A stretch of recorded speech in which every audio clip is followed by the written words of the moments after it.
Roland Sands leads. There is 17. Jason Davies, keep an eye on him. We're looking for 60. Going through there is Callum Ramsey. Started from the last row of the grid. Callum Ramsey not happy here. But any points will do from where he started, Keith, to protect his championship lead. Keep an eye on him. Here he comes now, trying to get under number 11, Phil Stead. Callum Ramsey with a lot of work to do from there.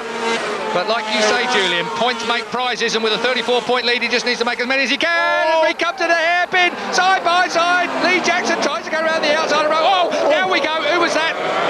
Jason Davies got held up there. Jason Davies got held right up in the middle. Oh, it's Pete Jennings, number 36. Pete Jennings has gone down. The Redwood Racing Honda is on the floor, and Pete Jennings was really in for another result today. Roland Sands goes over the line, and Lee Jackson in second place on bike number 9. Then it's 3, Darren Barton. Then it's 8. Now that's an unusual one. Gary Jackson rode brilliantly at Cadwell Park in the wet and is riding brilliantly here in the dry. So brother of Lee Jackson, Gary Jackson, is right in the hunt. Still Sands at leads on bike 10 though. Still Lee Jackson in second place on 9. Still Darren Barton third on bike number 3, and then yes, still right there, Gary Jackson. Come on, Jackson brothers.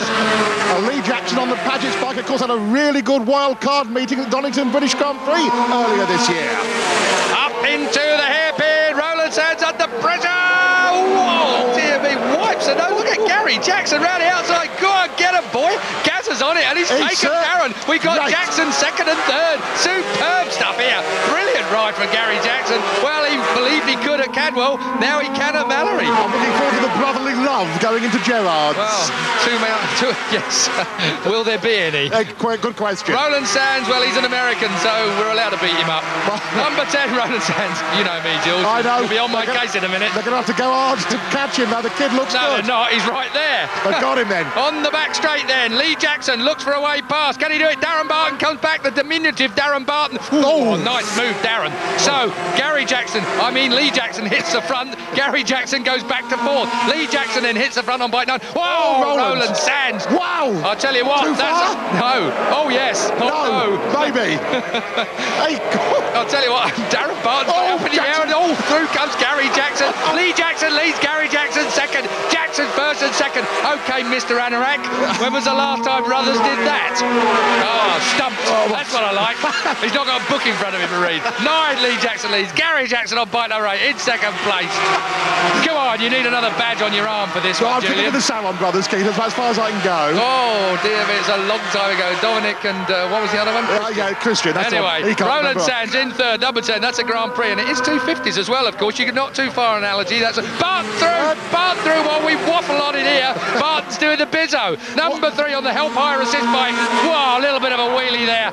Barton, watch out for Barton. Here comes Barton. Look at that front fender wackling everywhere. Same place again at the S's. He's straight through there. Darren Barton, well, the ex-Grand Prix man showing his class. Ex-125 British champion, of course, the year before he went to Grand Prix. Up into the hairpin. Gary Jackson on bike 8, really riding superbly well here, but his brother overshadowing him slightly because he leads the race. Lee Jackson then in front. Still Roland Sands in fourth place on bike number 10. Great choice from Paul Bird at the Demon Vimto Honda camp, because picking on Roland Sands to bring him over here to replace John McGuinness while McGuinness is out through injury is superb. Jackson, Barton, Jackson. That was how it read as they come across the line. Here comes Barton. Great drive out of Gerrard's. He's in the slipstream to Lee. Lee Jackson is about to be duffed up. Same place again. Every time at the S is really Darren Barton is on some kind of a mission there. But I'll tell you what. Come on, brothers, get it together. You can beat up the little bloke. So he's only little, yes. Superb stuff. Oh, Gary on the outside of Lee. Oh, dear me. He's done it again. I'll tell you what, Gary Jackson's good round there, isn't he? He's got the line all of his own there. Still Roland Sands in fourth place at the moment. Barton leads on bike 3. 8 is Gary Jackson. 9 is Lee Jackson. 10 is Roland Sands on the Demon Vimto Honda. Wow, what a race this 250 is. These guys are absolutely... This could be a superbike race, Jules. It could have. Look at Sands up the inside. Just got him. Sorry, Julian, getting right across you there, but there ain't time to talk. For you. I was just saying that Shane Norval, way off the pace in 5th, 6th place, ex-British Privateer 250 champion, who's been in GPs. Roland Sands getting it up. Yes, absolutely. I'll tell you what, a 47-second lap, it's not quite enough for you to get it all out, is it? You can't read these books anymore. No time for the library, Jules. Quite right. Quite right. Gerrard's corner. We are on. Roland Sands, we are looking at third place from him. Is it? Yes. It is. Confirmed. Get Barton, Jackson, Sands, Jackson. With number 9, Lee Jackson, now at the back of the leading quartet. Then Norval, a second and a quarter further back. Up through the S's then, Robin Appleyard will be very happy with this because he leads this race with the help hire assist. He manages the help hire assist man, Darren Barton. Look at the Jacksons though, weaving from side to side. Gary on 8, 9 is Lee. Now in front of Roland Sands. Oh, that's a biggie. I wouldn't want to fall down there. That's right. That's Lee, and he knew he hurt his head there. He's straight okay. Thank heavens for that. That is the place. The S's is the place that I don't like. Lee Jackson. Did he shake his head to see if it was still there? I must have done. That was a... God, I'm so happy to see him walk away from that. So am I, because that place just there into the S's in one of the most dangerous corners anywhere. It's so fast. Let's take another look at it. Through goes Darren Barton, and then we take a look back, and Jackson has lost it there. You either break a leg or break a neck when you go into tyres that hard. Oh, superb stuff. And look at this. Yes, it's still there. So Lee Jackson checks to see if he's got his helmet still on his shoulders, and he has. 25 comes into view. He's about to be lapped. That's Craig Millward. Leader gets through. Yeah, puts but him what in the about way. the rest? Craig, get out the way because the boys are coming. I tell you what, Gary might have been a bit detuned to see his brother sat up on the barrier there. Blue flags being waved frantically. Darren Barton then. Whoa, Roland Sands! Oh, sideways. Great bike control, Julian, from Roland Sands there. Done some dirt tracking. He went for the gap. It wasn't there because Gary was closing him down, but Roland Sands brilliantly held that motorcycle sideways on. You don't often see that in 250 racing. Not a lot. To be sideways like see it in big four-stroke superbike racing and the like, but not in a 250 Grand Prix type thing. Maybe Paul will have him up into the 600 squad or something soon. I don't know if the kid's Paul Bird, that is. Yes, I don't know if the kid's got any four-stroke form at all. But Darren Barton, the ex-125 man, he's now away at the front. When I say away, yeah, he's got a slight lead over Gary Jackson. Yeah, well, Darren Barton, when he's got this kind of lead, you know what he's like. We're on lap 19.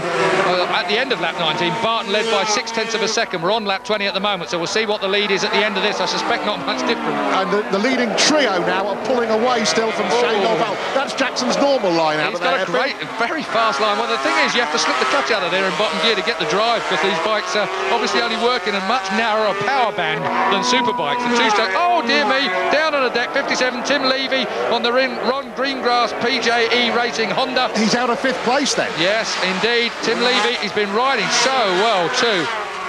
Now that here's Jason Davis, our pole sitter. Where's he up to? 6th now. Yeah, that's, well, Jason Davis not getting the points he needs, though, to catch Callum Ramsey. He needed the 25 points from this ride. Well, this is Callum Ramsey's birthday, really, isn't it? Given what he had in practice, Keith, the damage is being limited because Callum is in the points. Gary Haslam gets stuffed up by Jason Davis. Jason Davis goes past on the TW2 e-commerce systems bike. And Gary Haslam has another go straight back. 21 looking on is Tom Tunstall on the Earnshaw's motorcycle. Oh, look at this. Oh! Take that. Yes. Everybody out wide. Take that, definitely. Jason Davis, well, I'm glad to see he's fighting for the points.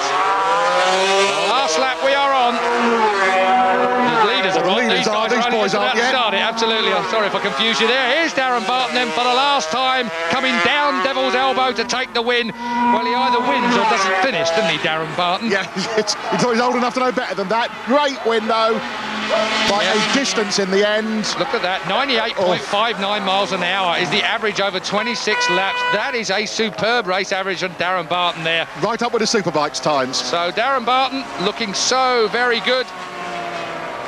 This is Callum Ramsey, right, coming down the hill now, just pipping Chris Bishop. Ramsey, where's he going to finish? 11th, this will be. So, over the line, just about 11th, just I'll 11th, tell you what. Yeah. You preempted that a bit, Jules, I've got to say, but gets it in the end. Darren Barton, though, 5 seconds the winner from Gary Jackson, Roland Sands, Shane Norvell, Jason Davis, Haslam, Tunstall and Thompson round out the top 8. But what a ride from Barton. Ian Bennett in 9th place. Tim Levy gets back on for 10th. Callum Ramsey, you're right, he was 11th, just in front of Chris Bishop, Phil Stead, George Wakefield, Mark Coates and Dean Johnson. I enjoyed it, you know, bikes worked well. We had a bit of an hiccup yesterday. Some solenoid on bike had stopped working, so the bike seized up on the next to last lap in qualifying, so I was lucky to get a timing and everything. Thank God it went right at end, but team Graham Milton and Will and Robin and everyone else in the team have put a lot of effort into it, and this is what you get. I'm confident that we can keep the pressure on. Really, it's a case of whether Callum will crack, but he's been around long enough, you know, and I've been around long enough, and I think at the end of the day we both do deserve to finish well in the championship. Jason Davies closes in, but not by enough. 28 points now, the difference from Callum Ramsey's lead. McGuinness is still third, but of course he's out through injury. Lee Jackson, how unlucky is that? He's equal fourth with Darren Barton, but it could have been so much better for him.